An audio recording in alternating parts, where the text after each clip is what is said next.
Good morning, everybody. Today in math, we are looking at class activity 5-3, page 333 and 334. So in this lesson, we are going to learn how to multiply and divide with 8.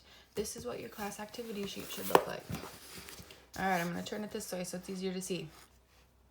This is the same chart that we have anytime we learn a new number for multiplication and division, but this time it deals with 8s. So again, they show us a way to group them into groups of 8, and they count 8, 16, 24, 32, 40, 48, 56, 64, 72, and 80. We're getting higher and higher each time. Then they just show us our regular multiplication equations. 1 times 8 equals 8, 2 times 8 equals 16, and so on. So now that we have learned many numbers, we only have one more left, we only have 7s left. We know pretty much all of these already, except for 7 times 8, but now we're learning that.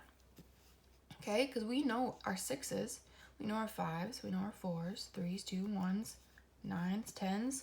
So we already know those. Then we jump over to our division, and it's just turning it around and breaking it down into groups. 8 divided by 8 equals 1. 16 divided by 8 is 2. That's our double. 24 divided by 8 is 3. And remember, you can turn it around. 3 times 8 equals 24. 2 times 8 equals 16. And so on for the rest of them. Okay, then we have our function table. Remember, n is just our variable that takes the place of whichever number we're going to put it in. So 1 times 8 equals 8. 2 times 8 equals 16. 3 times 8 equals 24. And so on.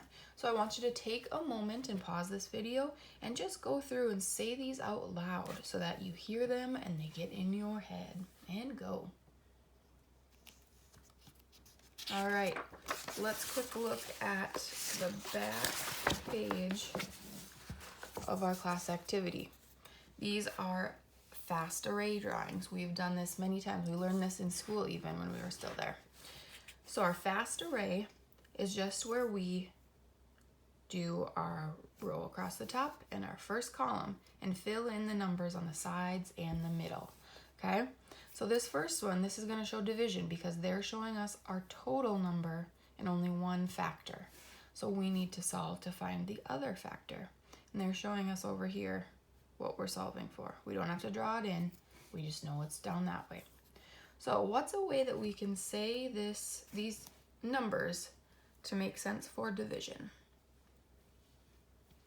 We have 42 divided by 6 equals, or we could say 6 times what equals 42. If you're thinking 7, you are right.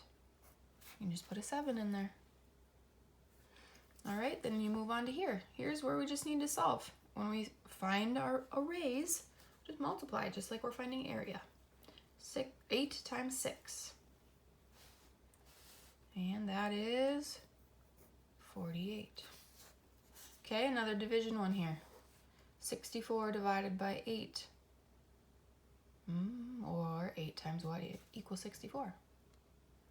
If you said 8, you are right, that's a new one.